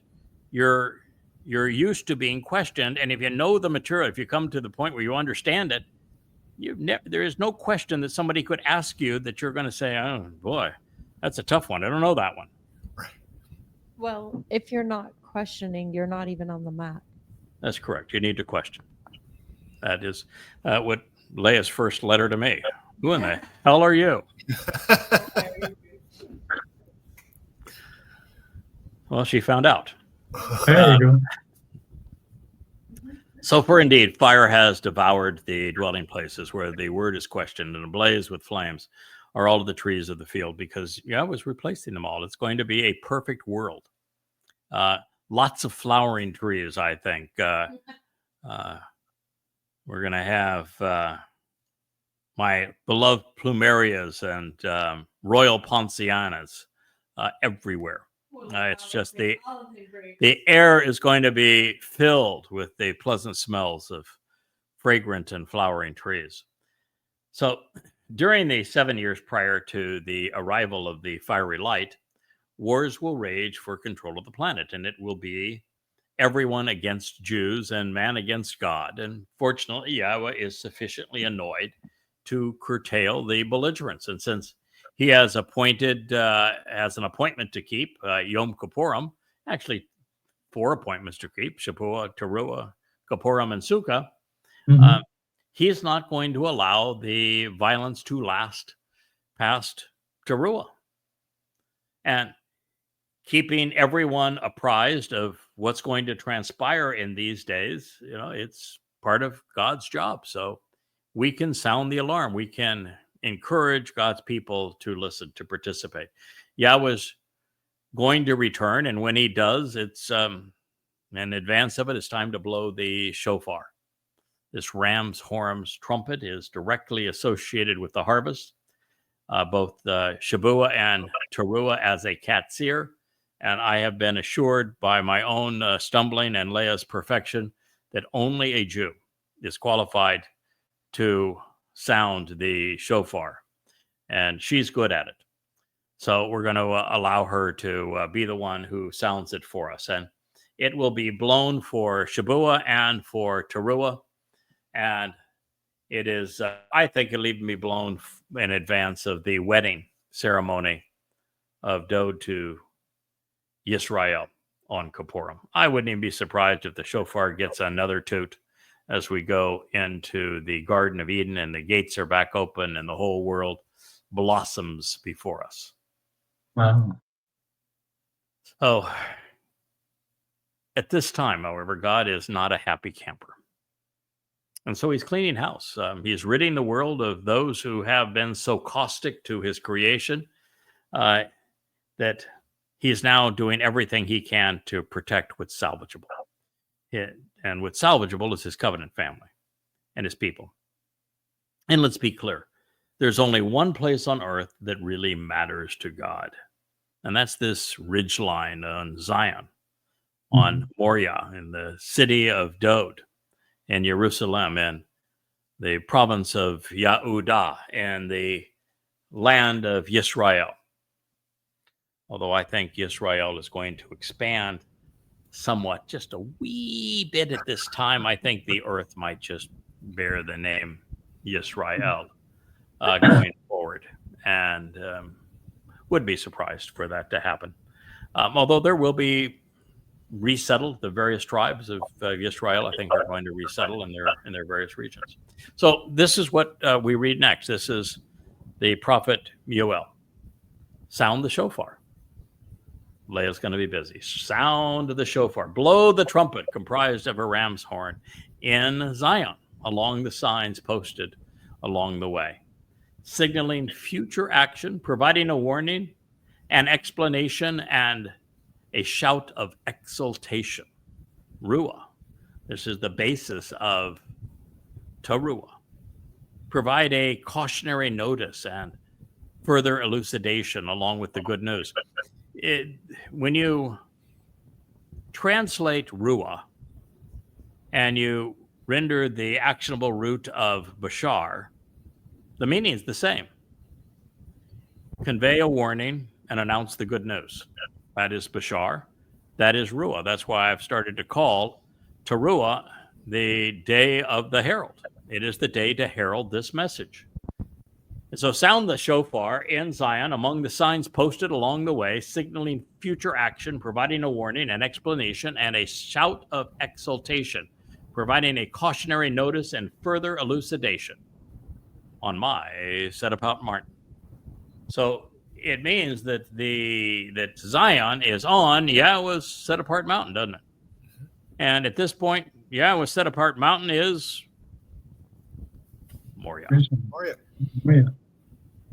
Be roused to anger, it says, all of you who live in the land, because the day of Yahweh's return is near. Rakaz, be aroused to anger. Respond to the agitation. So does that mean that God loves all the little children in the world? Don't think so. Is this Jesus coming back with the big open arms?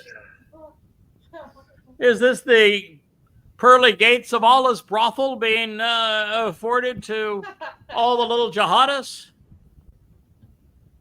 Don't think so. Yeah. It says be aroused to anger. When Yahweh's anger is aroused, fires erupt everywhere, don't they? Every place where Yahweh says, I am so angry, is a conflagration of flames. And so this is what God's saying. Listen, I'm really upset. My people erased my name for 3,500 years. They were rebellious towards me for that period of time. The most popular religion on earth stole My son. the identity of my son and his titles and his achievements. And you got nearly 3 billion people that believe this trash. You got 2 billion people that worship Satan as if he was a god. You got 1 billion people who are serving as pimps for Muslim murderers. Damn right I'm upset. And you should be upset too. Yeah, people claiming that Donald Trump is my man. Good gracious. Disgusting. You should be agitated. You should be angry at all of this. All of you who live in the land, you should be really upset that the whole world turned against you, demonized you. Roman Catholic Church, the Christian New Testament, demonized Jews. Europe demonized Jews. They're still doing it. That's right. They're still doing it. They dehumanize God's people. And they're still doing it. It's reprehensible. It's disgusting that this has happened. I'm just so enormously disappointed in humanity, and God's got to be far more disappointed than we are. So God said, be roused to anger, all who are in the land, because the day of Yahowah's return is near. Well, so we know that these fires that are taking place then have to take place prior to the day of Yahowah's return, don't they? Because we've been talking about these fires that are going to go blaze everything. That means they do take place on Towrah before God's return. And the warning is, you better be as angry and as frustrated with all of these people as I am. Here we have Rich once again going over to the $4,000 camera to keep it on, because no matter how many times we go through the programming, the camera wants to turn itself off on a regular basis. So we're soon going to replace that very expensive camera with a $100 GoPro imitation. We can't even buy the GoPros because GoPros don't have an HDMI output. And to be part of all the streaming, we have to have an HDMI output. So we have to buy the knockoffs. So there you go. Live and learn. Didn't have to spend $50,000 for the setup. Could have done it with, a bowl of popcorn. So I have a question. Yeah. Aroused to anger the people in the land. Now, if I knew that the rabbis were full of shit and have been lying to the tribe for centuries, I'd be angry as hell. Something I'm trying to do every day on social media. If I knew they were the ones that helped create Islam, I would be viciously angry. And Christianity. Yeah. And if I Judaism. knew. And they're responsible for They were the name ones. Palestine wouldn't have been, Yes. that name would never have occurred without the rabbis. That's right. The diaspora would not have occurred without the rabbis. The Holocaust would not have occurred without Akiba. That star that Israel is parading around, Bar Kokhba star? that's Bar Kokhba's star. That's Rabbi Akiba's star, and he's the father of rabbinic Judaism. The Quran would have been nothing. You would not even know it existed today if the rabbis hadn't sold Muhammad Talmud readings, which he used to give the Quran a sense of religiosity. Had the rabbis not trained Paul, he would never have been able to pull off the myth of Jesus robbing Dode of his achievements. And there'd be no Christianity, which means there would have been no pogroms. There would have been no Holy Roman Empire. There'd been no 1,800 years of torture and subjugation and persecution. The rabbis have been the greatest enemy of Jews for the last 2,000 years. Yes, I've met the enemy. He's us. Yes. I can't stand them. I call them scum. And I'm trying my best to get Jews to recognize that they have robbed Jews of everything, including a relationship with Yahweh. They're the ones that erased Yahweh's name. And so Leah's animosity towards them is something that I share.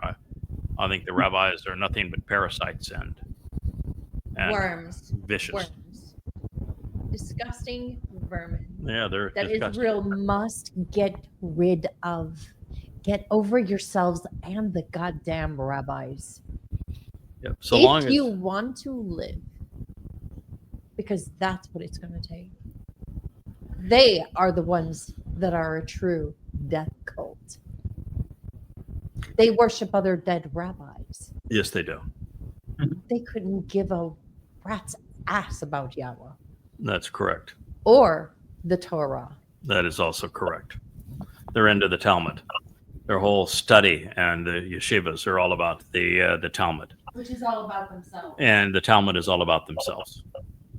And they are the highest paid clerics in the world because it's all about them. Quite the little gig, isn't it? It is a gig that is going to cost every rabbi their soul. And if you want to be among them, then you can spend your eternity with them in Sheol. It's just fine with me. Don't want your ilk in heaven anyway. Mm-hmm. Yeah, I heard somebody wrote me today, well, what if Donald Trump, accepts the terms and conditions of the covenant and he comes to know Yahweh, becomes a force for good? This is not a prayer. Not only not a prayer, I personally forbid it. I have some perks associated with this job, and one is to be the gatekeeper, and he is not going to be part of eternity. Now, I'll give Elon a second look if Elon comes to his senses, but it sure is not going to be the dumpster. We are not, no. And no rabbi is going to get a chance to, at the last minute, I was wrong. I wouldn't trust him as far as... there is no last minute. Yeah, this isn't faith. This is just accepting and everything's fine. There is no last minute. I mean, your last minute is whether you're allowed on the white chariot. There. Yes.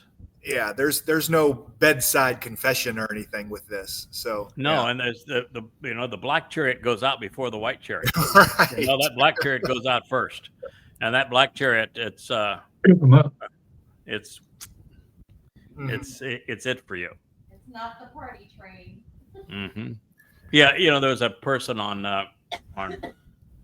X that was trying to demean Yahweh and says, I'm going to quote from Debatim, and it was that where Yahweh said that if they worship false gods, just kill them. In my community, if you're going to worship a false god, you're as good as dead. You might as well just kill them because they're so toxic and corrosive to the relationship. And so Hashem and G-D, or it's not Yahweh. And they were saying, well, so that God is equally intolerant, and tolerant is just stupid. I mean, because Europe was tolerant of Islam, Europe is dying.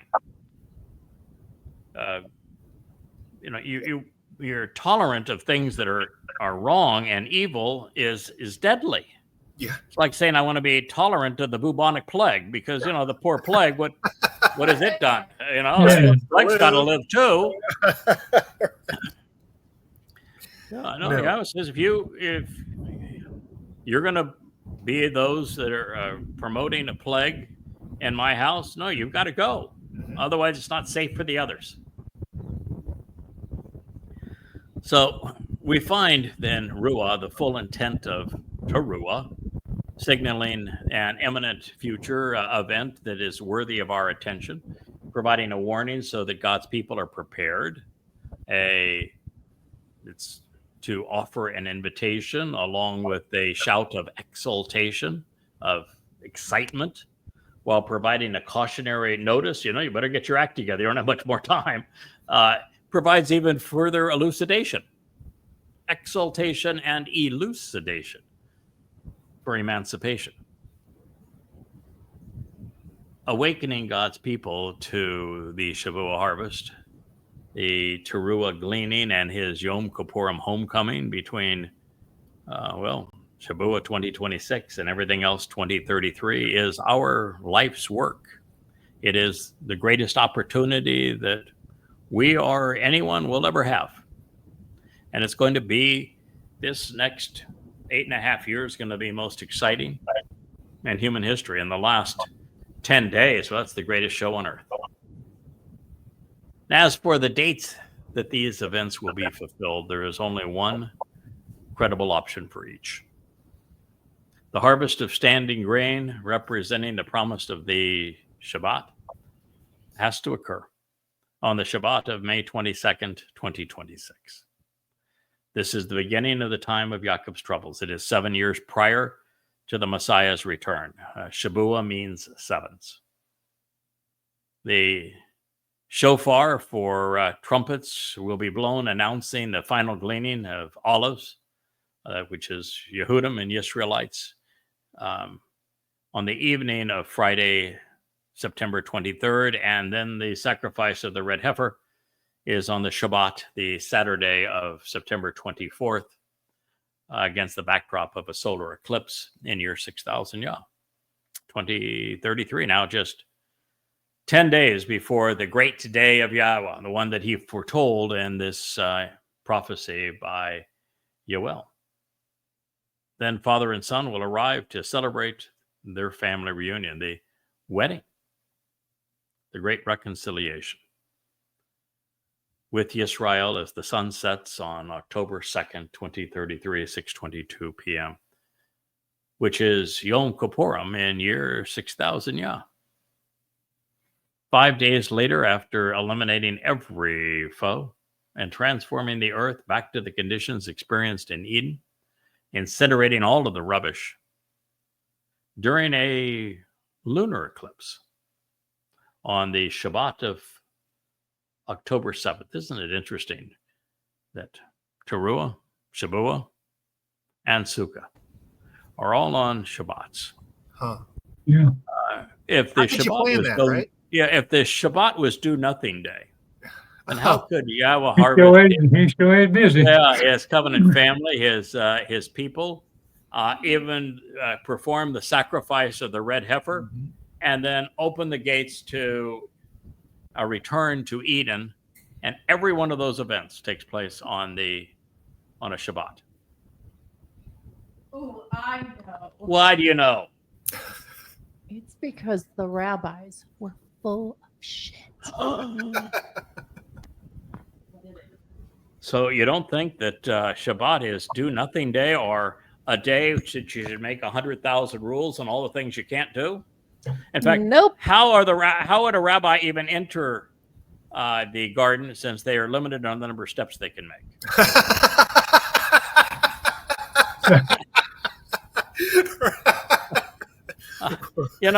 One of the ways we'll keep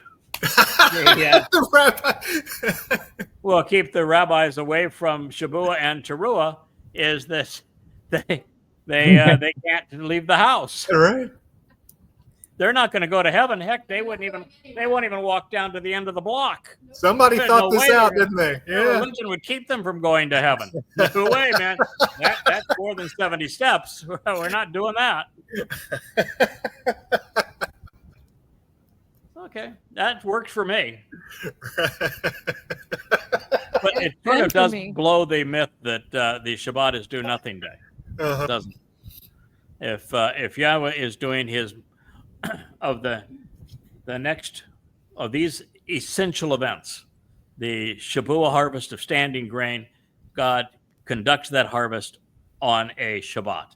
That the gleaning of the final olives on Towrah is on a Shabbat, and that the sacrifice of the red heifer to save and prepare the remnant of God's people for the ultimate wedding, and the grand work that he and Eliah do with the flames and the water, and even preparing the entire earth for it's the ultimate day of work for Yahweh. Yeah. He's got to prepare the entire earth to return to Eden. He's got to incinerate all the scum. It's all on a Shabbat. It's a big deal to put a wedding together. Yes. Yeah. And then we enter the Garden of Eden. God's got to show it off to us all on a Shabbat. You know what's going to be really fantastic? Hmm. That the do nothing rabbis Mhm. won't be there. They won't show up. So They what now? They won't be there. No, they won't be there. No. They'll be at home. So There'll be no maggots there it's either. perfect. No maggots there to irritate me. Just to laugh out loud. No irritating Marxists, no maniacal Muslims. Paradise indeed. I'll be ready. So this is not what the religious, of course, are envisioning. But it's what's going to happen. And the planet must be cleansed for it to remain habitable. And for that to occur at this time when almost everyone is either religious, political, conspiratorial. In fact, if you were to name conspiratorial, there's probably a couple of billion of those, with the main conspiracy be blame the Jews. The Jews will find Trump and Elon get into a spat. There's not a Jew to be seen, but it's a Jewish plot.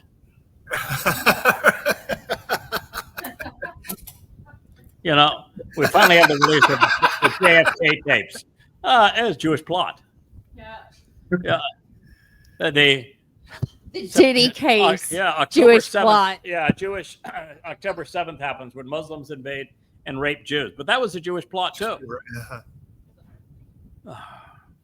It's true. The Christianity was a Jewish plot. So was Islam, and so is Judaism. So they do have some issues. So the planet must be cleansed for it to remain habitable, and for that to occur at this time, almost everyone who is either religious, political, conspiratorial must go. The lives will be shortened by God. Bye-bye. Bye-bye. Yeah, bye-bye. And God shortening a life is not depriving it. It's one of the things I have such a tough time with. All the whiners. You see a 400-pound black woman that is complaining that she doesn't get as many food stamps anymore, and she's whining that the white guys are so mean because she doesn't get as many food stamps, that she's being deprived. And you go, say, wait a minute, is somebody gave you something for nothing for the last 15 years of your life? Mm-hmm. You showed no appreciation of all. You didn't make any contribution to it. And then they decided, because you've been so obnoxious and you made no effort to improve yourself, that they don't want to give you as much as they previously gave you for nothing. And you want to complain to them and saying that you're cheating them somehow, when you've cheated the people who've given you the money all of this time? It's the same thing. God gave these Marxists and these Muslims and these MAGAs their lives, and he finally said, that's enough. It's the end. He's not cheating them out of anything. Well, it seems fair to me. He wouldn't have had any life if he hadn't given it to them. And what life they had, all they did was be obnoxious to him. I mean, pretending that God chose Donald Trump. It's just, want to vomit. So he is going to shortchange the lives, and in so doing, he is not taking anything from anybody. He's just not extending his gift because it was so abused. Good.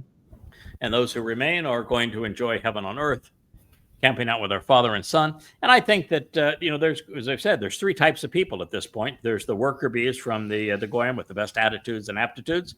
There are the mortal remnant of God's people, Yehudim and Israelites, who are going to be enjoying life on earth during the millennial Shabbat.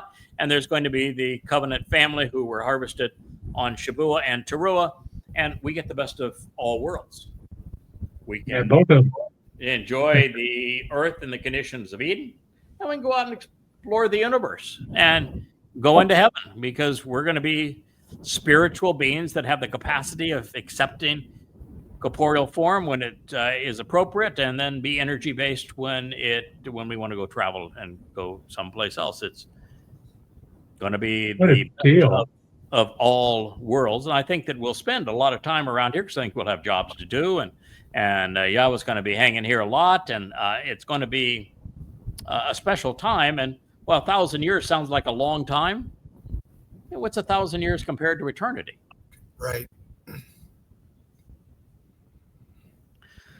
So prior to this light and the arrival of Yahweh, the planet will be enveloped in a horrible darkness, a time of political progressives and religious maniacs, and this will be a time of idiots, and it's a deadly combination.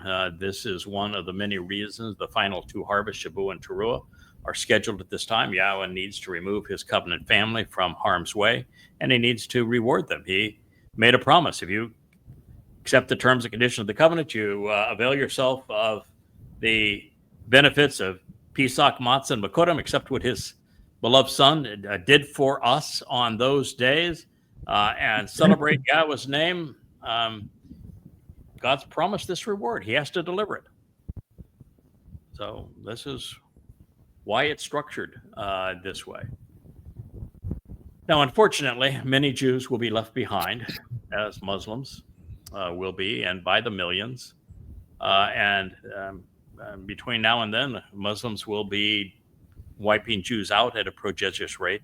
Some 10 million are going to die. The result's going to be quite murderous, and I think this will be our last citation in this program, because we are nearing the 2-hour mark and family hours. Can we make it family hours? No, it's good. It's good. Okay. So, it's a 2-hour show. It's a 2-hour family hour. Okay. Yeah. It will be my wife today, as we were going downstairs and for the Rainbow Room, we're going to do the last episode of Gateway Out of the Holocaust.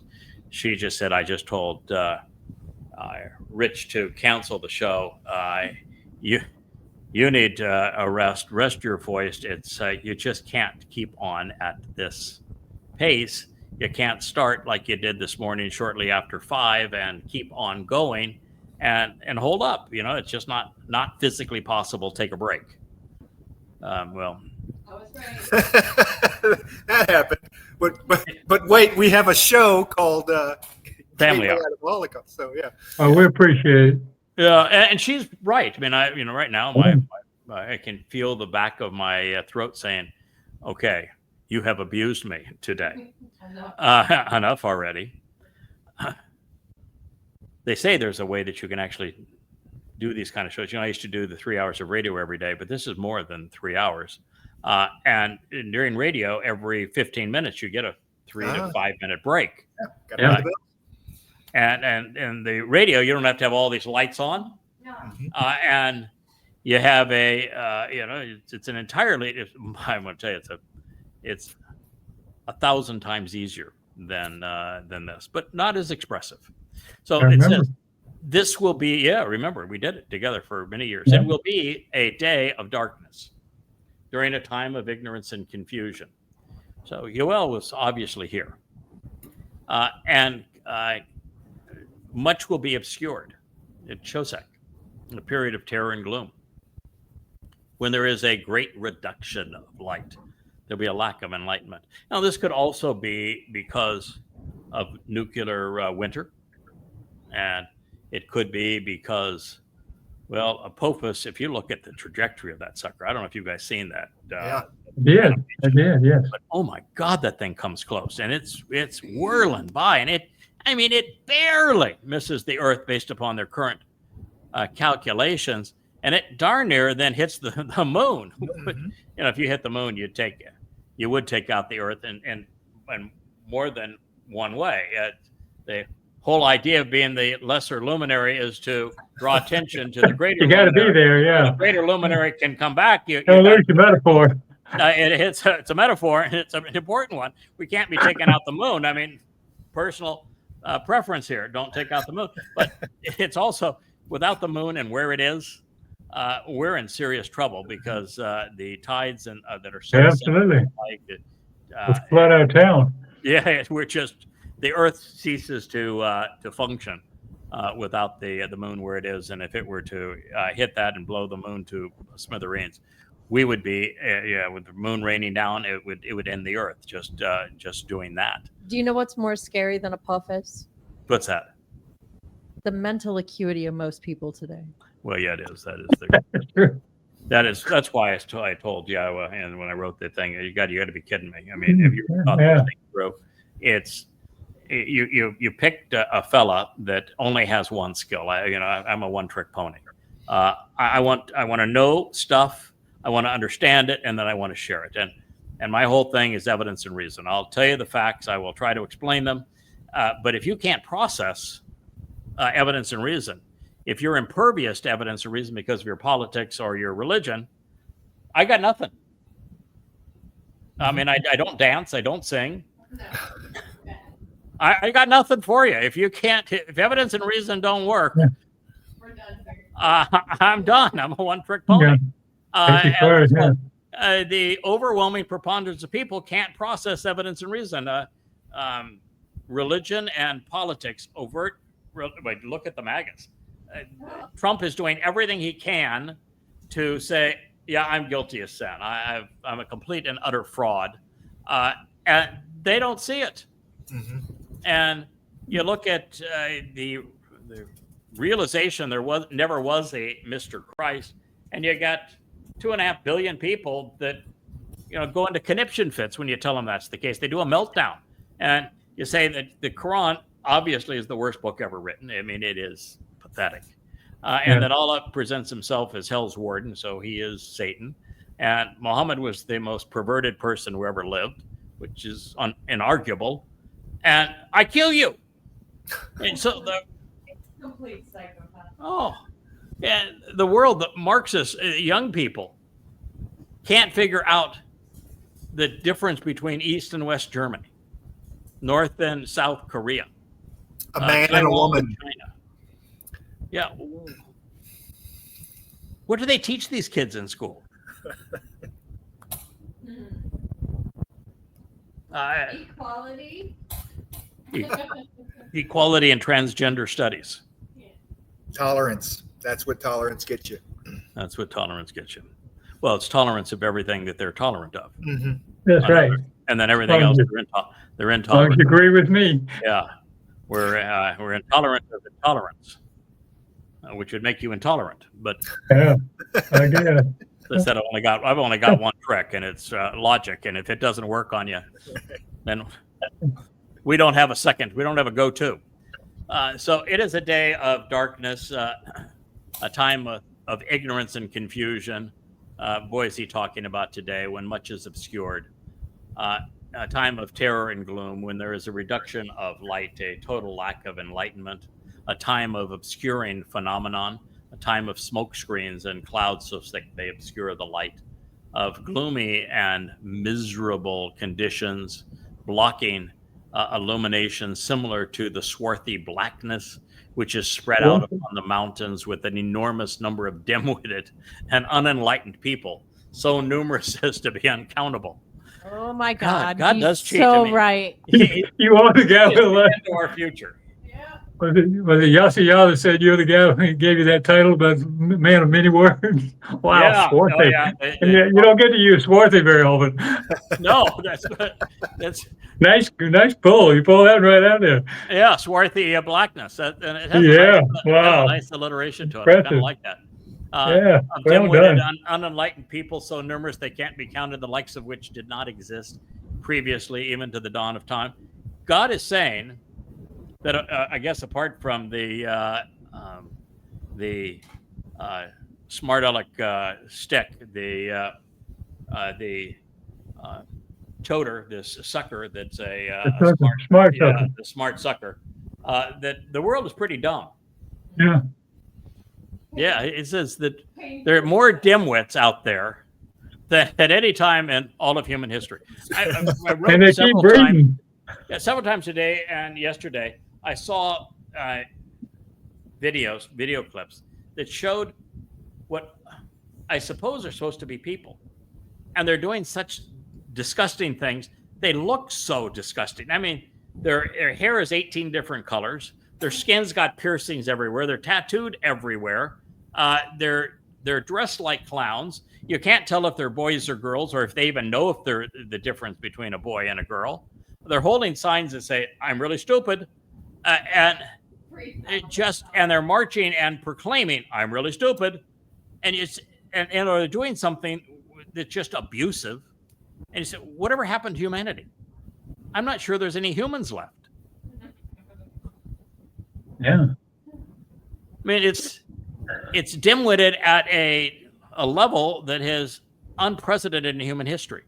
I mean, if I read the statements of the MAGAs and the Marxists and the Muslims, I mean, it's the three M's. Marxists, Muslims, and MAGAs. Morons.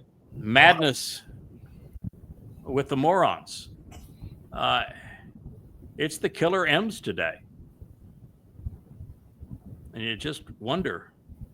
It's obvious. You don't have to wonder. God says, yeah, I've been there. I've seen that. No time in human history were people so universally unenlightened and dim-witted.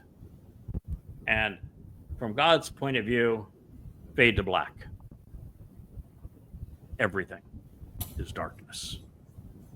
There isn't even a glimmer, a flicker of a candle. It's the time of Chosek, of ignorance, of confusion, of everything being obscured, a great reduction of light, tremendous, the obscuring phenomenon, smoke screens, gloomy, miserable, swarthy, spread out upon the mountains, an enormous number of dim-witted and unenlightened people, so numerous and uncountable, the likes of which have never existed previously since the dawn of time.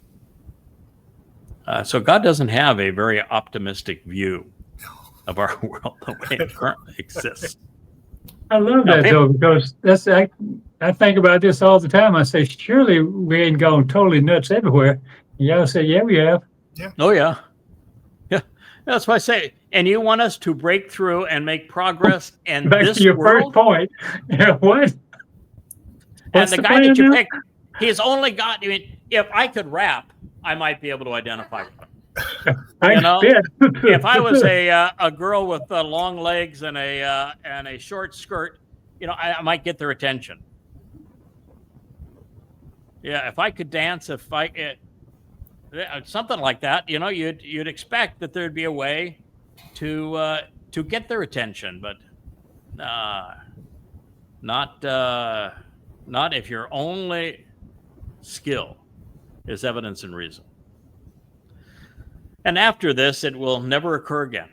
So thank goodness when the lights go out and then they're turned back on, we finally enter a time where it will never be like this again. Huh. Oh, thank goodness. Whew. And never throughout the years, not generation, not to generation. This is Yoel 2:2. So what starts swarthy and dark and ignorance and gloom will never occur like this again. So fellas, the good news is we prevail. Mm-hmm. Yes. The darkness will be over. We will have found a way to enlighten the world. Now, there will be those who actually like evidence and reason. And They're the bad news, What? I was right. Everyone's an idiot. Yes, everyone's an idiot. Oh, we agree. Yeah, Leah's been practicing social distancing from idiots. Long before it was cool. That right. Long before social distancing was cool, Leah was an expert at it. And you know, we moved to an island. Kirk, you've been here. Rich is now here in the middle of the ocean for a reason. Yeah. There are very few. Well, they have idiots here, but relatively few. You know, we're in and pretty much an idiot-free zone here in this island because there's nobody else here. So, Some days it doesn't pay to get off your front porch. You know, I don't very often do it. You know, as Rich has found out, and Leah has now found out too, I moved from bed to study, now to studio, and then back to bed. I have a very, very, you know, if you like what we do, this is a really exciting life. We're in the single most important place in human history, doing the most important job in human history. And so that's pretty cool. But if you're not excited about this job, that's why it was important for YAHOWAH to supply an arranged marriage of somebody that really was into this job. Because you're not into this job, this will drive you crazy. Because this is our life, and we're pretty excited about it. I can't wait. I mean, I'm looking forward to all we can do tomorrow. I'm hoping that we do 2 or 3 programs tomorrow, and that we're back at it, and the battle on social media for people's minds and their ears, their eyes. That's why we're here, and it's this great opportunity. And what we're doing is that, yes, this is a gloomy and miserable time. Yes, the world's more dim-witted now than it has ever been. Indoctrination has taken hold. A young generation has completely lost the ability to think rationally. They are poisoned. They have lost their conscience. They no longer have a functional conscience. They cannot be ethical. They cannot be moral. In fact, they are vicious and hateful, and spiteful. They're exactly as Yahowah described the children of Israel during the Exodus. And yet, that's not the whole world, because there is a covenant family, because there is a harvest from this world. And it says, yeah, they're going to go and no one's going to notice. They're not going to notice because they're oblivious. That's why they're not going to notice. It's going to be a big deal, but they're oblivious. And, there'll be another harvest and they'll be oblivious. They aren't going to be oblivious when that black and white chariot pull through, I'll tell you that. Mm-hmm. They aren't going to be oblivious when Yahowah releases the water and ignites the flames. They aren't going to be oblivious when Yahowah incinerates all of those who are hostile to Israel and prepares the earth for the conditions of the Garden of Eden. When the light returns, there'll be no one who is oblivious left, and that candle, that reflected light that we have and tasked with holding, is going to turn out such that it will illuminate the whole earth.